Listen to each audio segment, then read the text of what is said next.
Well, Adam, first I want to say a lot of neighbors were woken up by this morning's massive response, and a lot of neighbors also telling me that they're not entirely surprised that this happened at the house in question. I'll explain that in just a moment. Let me get out of the way here. Read some more speeches, but now they're heading back to where their camps are. I'm being told to protect their camps. As we know, in just a matter of minutes, in about 15 minutes, those camps, everybody that is staying overnight in those camps, they're not going to be having that academic amnesty anymore. After that deadline at noon, we're unsure as to what else is going to happen. Are they going to remove the tents by force? Are they going to let them stay there until something else happens?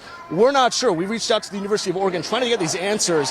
Hey, good morning, Chelsea. That's right around 3:30 this morning. Reports of somebody getting shot here at Irwin Park in Eugene. Eugene police are still here investigating. Let's take a look at the scene right behind me here. Now, before it kind of diminished down to just a couple of these units, when I first arrived, there were a huge police presence, which you'll see in just a moment. An unbelievable scene that appears to be wrapping up. Like you just mentioned, that I-5 South Freeway appears to be opening up. We've seen a bunch of cars drive through, but just take a look at the scene here. It's a little messy compared to what we saw earlier. Protesters, at least around 50, according to some of the officers that we were speaking with here. Well, it's been changing all morning, guys. I just got off of a meeting with Oregon Department of Transportation. They're having these media availabilities all morning to talk about this weather. The good news is it's not ice right now, so there is that ability to kind of drive around. It's very busy behind me, as you can see. The not so good news is ODOT crews are reporting while they're out there on the freeway and on the highways that people are still driving at the normal speed limit. And they're advising people to drive a lot slower because these conditions, they've been... Adam, this happened at 6:12 this morning. A small passenger jet, a Honda HA420, that's a private passenger jet, was trying to land here at the main strip at the Southwest Oregon Regional Airport when it skidded off the runway and landed into the water. Let me get out of the way here. So a ground crew member witnessed the crash and immediately called for help. In total, over 400 people from all over the state registered to pay their respects here at Autzen Stadium at the second annual 9/11 Memorial Stair Climb. As you can see behind me, people are still working through this wet weather, but they told me despite this, today was a no-brainer. Kotek is addressing Oregonians' concerns. Yeah, so Governor Tina Kotek is actually calling President Trump's deployment of the National Guard in Southern California absurd, dangerous, and undemocratic, she says. She's making it clear the powers that she has over National Guard deployment in our state. Now, in a press conference this afternoon, Kotek says it happened right here at Quick Trip Neighborhood Market. A 4-foot concrete saw came flying down this parking lot and landing right here, just inches from the door, seconds after somebody had just walked in. Shane Remke is still shaking just thinking about how he narrowly escaped death on Thursday after a 4-foot concrete saw blade came flying from a nearby construction site, slamming into the wall of this liquor store just seconds after Remke had just walked in. So I was walking into the store here, I put my handle on the door, and I heard a loud bang and yelling over here at the corner. Just as a cloud of smoke pops up, and I see a guy fall into the ditch, and a 4-foot blade hurtling at me as I'm walking through the doorway. Just for some height comparison here, I'm about 5'9". You can see right here where the top of the blade would have been right here at the beginning of my torso. An unimaginable rescue from that car stuck in the McKenzie River. The situation so intense, a Coast Guard helicopter had to be called in to help after more than 3.5 agonizing hours for the woman stuck inside. Shannon and Tracy Knight saw it all go down from their backyard.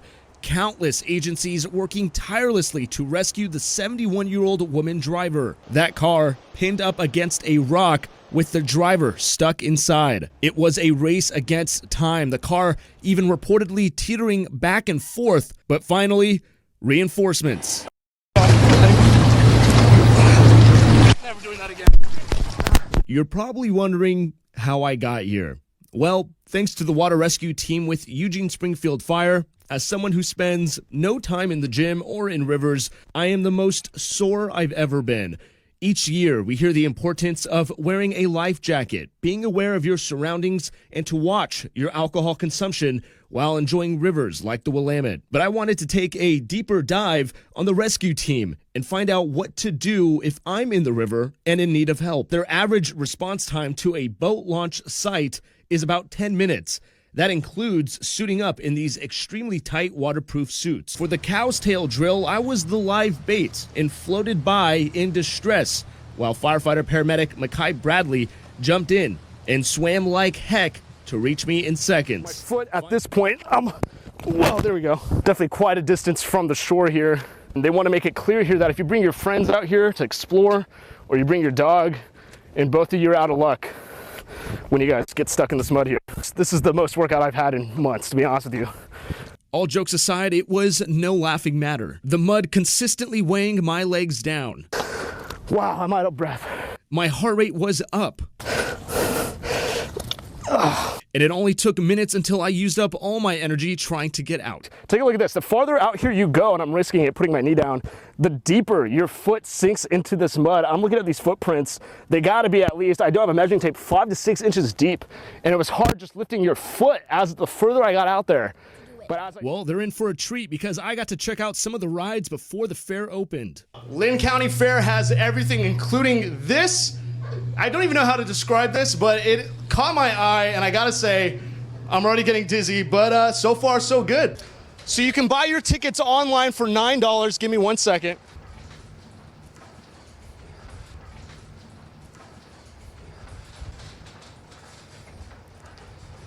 Or at the front booth for $7. Reporting in Albany, Aaron Arellano, KZI 9 News. Good morning, welcome back. Thank you for joining us. I'm Aaron Arellano. We'll get to all your top stories around Western and Southern Oregon in just a moment. But first, we continue to follow the U.S. bombing of Iranian nuclear sites on Saturday. The White House releasing new images overnight. You're looking at a very scary scene in Corvallis where a train trestle collapsed as a 19-car train rode right over it, the bridge, and at least one freight car falling right into Marys River near Avery Park. That train belongs to Portland and Western Railroad Company. Spokesperson Tom Chuba says, thankfully, no train crew members or bystanders were hurt in this incident. The Upper Applegate fire in Jackson County, where several evacuations are now downgraded. The fire is 35% contained, according to the latest update from ODF, and federal funding is being secured to help cover firefighting costs. Now, level 1 Be Ready evacuations are still in place for zones GA.